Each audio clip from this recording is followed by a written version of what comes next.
This morning, brand new numbers reveal that voters' opinions of impeachment have taken a dramatic shift. A Fox News poll finds that 51% of voters now believe the president should be impeached and removed from office. Since July, that number has increased among Democrats, independents, and this is the big one, even Republicans. This is Joe Biden, who is at the center of the Ukraine call that first sparked the impeachment battle, comes out for the first time directly calling for President Trump to be impeached.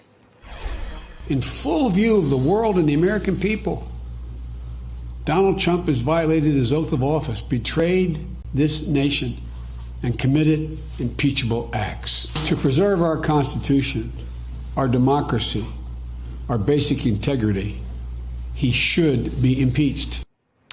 Joining me now to discuss, Eli Stokel's White House reporter for the LA Times, Elise Jordan, former State Department aide during the George W. Bush administration and an MSNBC analyst, and Basil Smikle, Democratic strategist and former executive director of the New York State Democratic Party.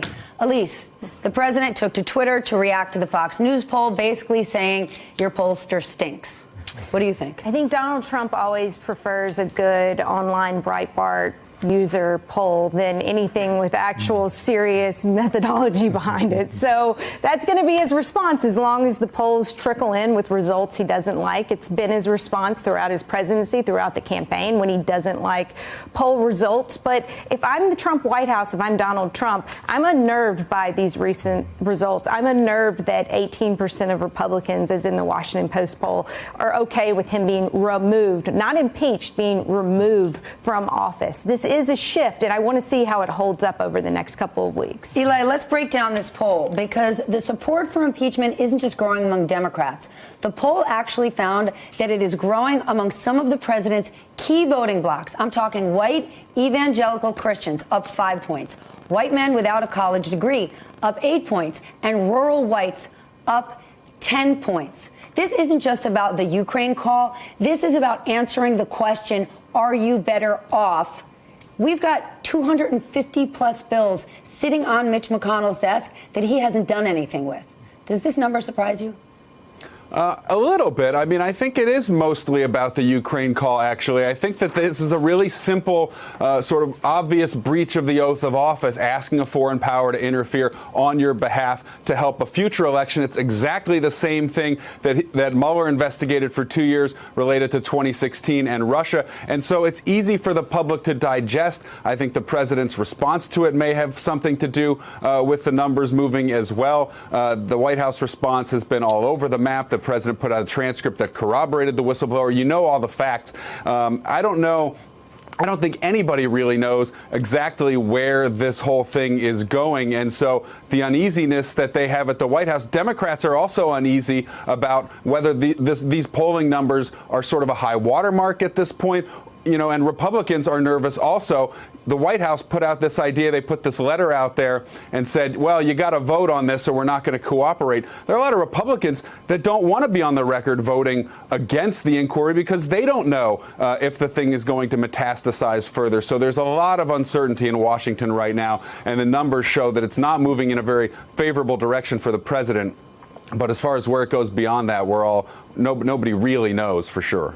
Basil, the Ukraine situation has been going on for a couple of weeks now. Joe Biden is at the center of it, and his response until yesterday was somewhat muted. Now he's taking aim, saying it's time to impeach. Right. What do you make of that? Well, first of all, I thought the response was strong. I actually liked what he said. I liked hearing him. My guess is that maybe a small part of it was concerned that calling for impeachment was a little self-serving because it does involve his family. But the truth is, Joe Biden represents moderates, not just moderate Democrats, but potentially moderate Republicans or those white working class voters that, you know, part of his electability is that he would be able to bring them back to the Democratic fold. So he didn't want to go too far ahead on this impeachment conversation if he needs to sort of really cultivate and bring those voters along. But because the polling is taking us where it is, in that poll, 51% of voters believe that this president is more corrupt than presidents previously. that's really important because it says, number one, that Democratic messaging might be working in terms of calling out the president and what's going on there, but it also brings Joe Biden to a place where not only is he got a lot of support among moderate Democrats behind him, but also potentially those white working class voters that supported Trump. George Conway, Kellyanne Conway's husband, we know one of the president's biggest Twitter trolls out there. He's not alone. He and 15 other well-known conservative lawyers have signed a letter calling for a swift impeachment probe. While we've seen his tweets, we haven't heard his voice, but yesterday he went on Preet Bharara's podcast, and they talked specifically about the White House blocking this investigation and the letter they just sent as to why they won't cooperate at all. Take a listen. This was trash. I mean, basically, the thrust of it is that there are some kind of constitutional obligations that the House has failed to meet, that therefore render its impeachment inquiry illegitimate and unconstitutional, which is complete nonsense, because all the Constitution says is that the House has the sole power of impeachment. Elise, you and George, both Republicans, have been outspoken critics of the president. Is this a time when now those Republicans who have stood by him are going to sway? What text messages have you gotten in the last week? I think that plenty of Republicans are still going to stick with Donald Trump as long as their states, their constituents are still backing him. You know, there are outliers, and you've seen that with, say, Rob Portman, Mitt Romney, Susan Collins wavering, seems to be wavering a bit. But overall, as long as your constituents are still behind the guy, you're going to stick around for the haul. Yeah, and what's interesting is that there are some lawyers talking now about sort of where we are in America. They differ on whether or not we're in a constitutional crisis.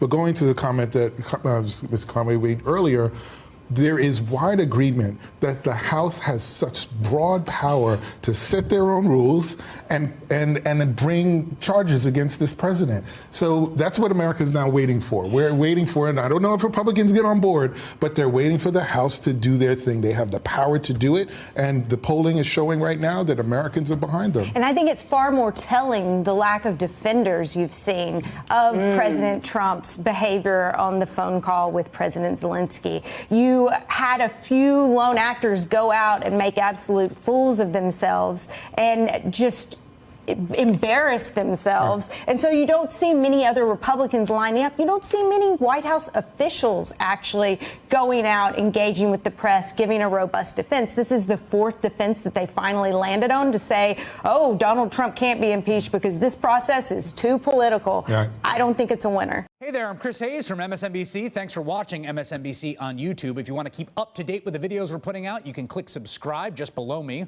or click over on this list to see lots of other great videos.